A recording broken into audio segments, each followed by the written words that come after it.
Fini les lampes à incandescence, lampes économiques, mercure, etc. Comme nous pouvons le constater dans la vie de tous les jours, la LED est de plus en plus présente. En effet, il y en a dans les télécommandes, smartphones, ampoules, écran TV, haut-parleurs sans fil, ordinateur, box internet, souris, clavier, lampes, etc. Il est donc indispensable de savoir l'utiliser lorsque nous faisons de l'électronique. Salut à tous, moi c'est Raven et aujourd'hui nous nous retrouvons pour une nouvelle vidéo.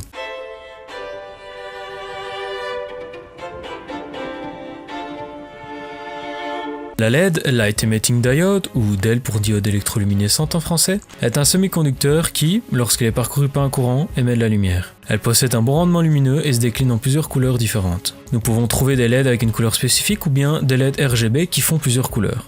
Elle est pratique de donner sa petite taille et sa faible consommation, ce qui en fait un composant courant en électronique.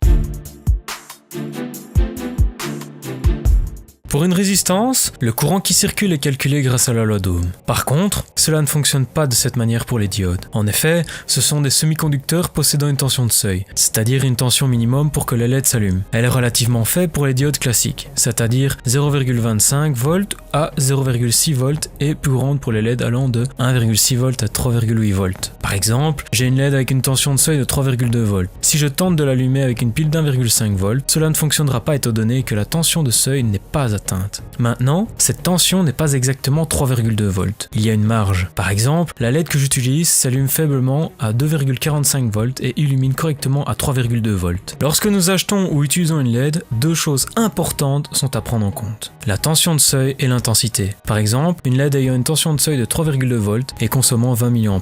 Pour ne pas abîmer la LED, il faut ajouter une résistance afin d'entre guillemets absorber la différence de tension qu'il y aura entre la source et celle de la LED. Cela va limiter l'intensité. En effet, si vous connectez directement la LED à une source de tension trop importante, elle claquera. Si nous avons une alimentation de 9 volts et une LED de 3,2 volts, nous pouvons observer une différence de 5,8 volts. À ce moment-là, il faut ajouter une résistance qui va gérer ce surplus. Pour cela, nous allons utiliser la loi d'Ohm. U est égal à R fois I. Étant donné que la résistance est en série avec la LED, elle sera traversée par la même intensité que celle-ci. Avec une transformation de formule, cela nous donne R est égal à U sur I, R est égal à 5,8 divisé par 0,02, R est égal à 290 ohms. Maintenant, trouver une résistance de 290 ohms n'est pas toujours possible. À ce moment-là, nous pouvons mettre deux résistances en série ou bien trouver une résistance un peu plus grande. Ici, cela n'a pas grande importance si la LED n'éclaire pas au maximum de sa capacité. Concernant la puissance de la résistance, un quart de watt suffit, étant donné que, après calcul de la puissance, nous arrivons à 0,116 watts, soit la moitié de sa capacité.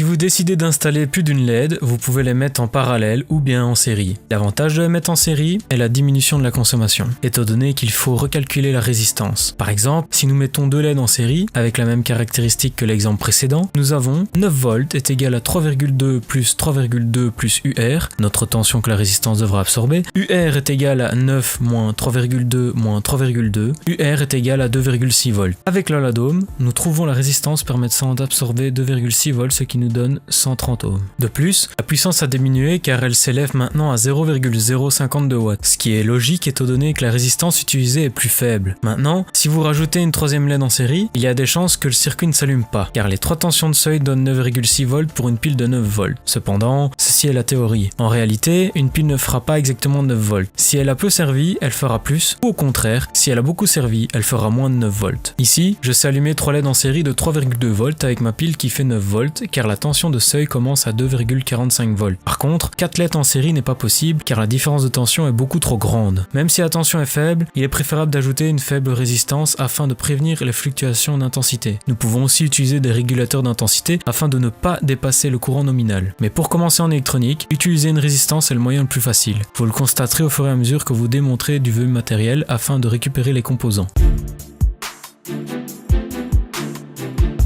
La LED, en tant que diode, ne laisse passer le courant que dans un sens et possède une tension inverse, c'est-à-dire une tension à laquelle celle-ci s'abîme ou brûle si la polarité n'est pas respectée. Contrairement à une diode de redressement, une LED possède une tension inverse faible. C'est pourquoi il vaut mieux respecter la polarité sous peine de la casser. Lorsque vous allez acheter des LED, les deux pattes seront de différentes longueurs. Il faudra connecter la plus grande, c'est-à-dire l'anode, sur le plus, et la plus petite, c'est-à-dire la cathode, sur le moins. Et si vous avez une LED qui n'a pas de pattes de différentes longueurs, suite à une récupération d'un ancien circuit par exemple, vous pouvez tester la polarité à l'aide de 2 piles 1,5 volts mises en série. Avec 3 volts, normalement la LED devrait s'allumer en testant dans les deux sens. Si vous le faites rapidement, la LED ne devrait pas s'endommager, même si sa tension de seuil est basse.